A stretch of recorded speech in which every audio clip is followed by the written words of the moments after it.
અને દેવપૂજક સમાજના અગ્રણી એવા કરણભાઈ સાથળિયા પણ આપણી વચ્ચે અહીંયા ઉપસ્થિત છે અને શરૂઆતમાં પણ એમના 2-3 વખત મેં એમને અહીંયા ઉપસ્થિત જોયેલા છે. તો કરણભાઈ, આ 13 દિવસથી આપનું શું કહેવું છે?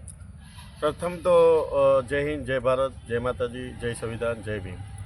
મિત્રો, આપણે જે વસ્તુ કરીએ છીએ, આ સમાજ જે જાગૃત થયા છે અને સમાજના લીધેથી આ દેવપૂજક સમાજ જ્યારે આ ધારણા ઉપર બેઠે અને ભનીબેન હરેશભાઈ મંદુરિયા જે આપણે બરવાળા સાઈડના અહીંયા ઓપરેશન કરવામાં આવે છે અને ઓપરેશનના 19 તારીખે એનું ડેટ જાહેર કરવામાં આવે છે અને ડેટ જાહેર કરવા જ્યારે થયું ત્યારે અનુસૂચિતના જે વિકીભાઈ ચાવડા છે, નરેશભાઈ ચાવડા છે, નરેશભાઈ વાળા, આ લોકોએ જે મહેનત કરી અને જે બધાને એક કરી અને આજે 13 દિવસથી જે લગાતાર લડત લડે છે, બરાબર. તો પહેલાં ખૂબ ખૂબ અભિનંદન આ લોકોને કે આ સમયે અને આવા લાચાર અને અશિક્ષિત લોકોને જે મદદરૂપ કરી છે અને ન્યાય મેળવવા માટે જે તનતોડ મહેનત કરે છે. અને અમે ન્યાય એટલા માટે માંગીએ છીએ કે આ સરકારી હોસ્પિટલની અંદર આવા ઘણા બધા કિસ્સાઓ બને છે.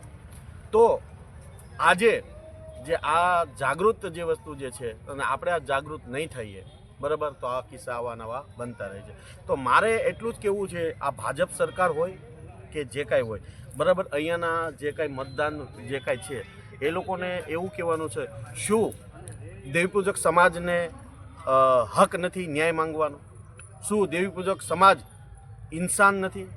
શું દેવીપૂજક સમાજ માણસ નથી? શું દેવીપૂજક સમાજને હક અધિકાર છે જ નહીં? બરાબર. શું દેવીપૂજક સમાજને ન્યાય નહીં મળે? શું દેવીપૂજક સમાજ જો આ ન્યાય નહીં મળે તો શું કાયદો હાથમાં લેવાના છે?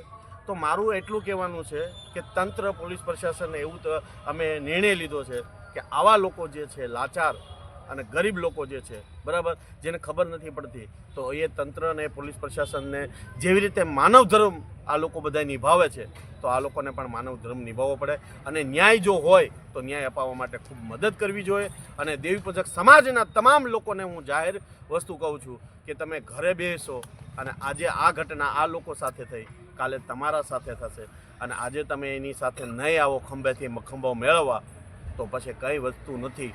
એટલે જ્યારે બધાય સમાજ એક થઈ ગયા હોય, બરાબર.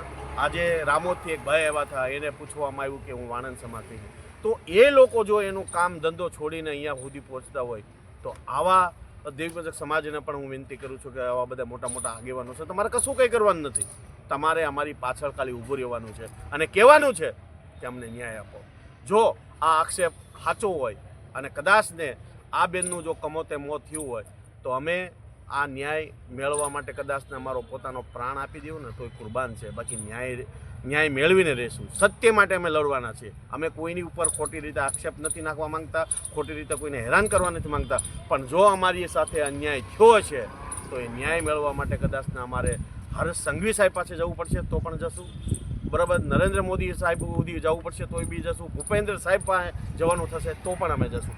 અમે હાર નથી માનવા અને અમે ભીનું સંકેલવાના નથી, આજ પણ નથી અને કાલે પણ નથી. કારણ કે અમારે હવે જે એક દલિત સમાજના, દેવીપૂજક સમાજના બધાય સમાજ જ્યારે એક થયો છે ત્યારે અમારે હવે તાકાત બની ગઈ છે, બરાબર. પહેલાં અમે આમ હતું, હવે અમે આ થઈ ગયા, હવે આ થઈ ગયું છે. એટલે હવે અમે કોઈનાથી ડરવાના નથી અને આ લોકોને અમે બધી રીતે મક્કમ બનાવી દીધા છે, બરાબર. એની પાસે કશું કાંઈ નથી તો સમાજ ઉઘરાણી કરીને એને બેસાડવાનું કહે છે. કારણ કે ન્યાય માટે અમે કોઈની ઉપર આક્ષેપ નહીં કર્યો અને અહીંના મેનેજમેન્ટવાળા જે પણ હોય એને પણ જવાબ આપવો પડશે. તો જય હિન્દ, જય ભારત, જય માતાજી, જય સંવિધાન, જય ભીમ.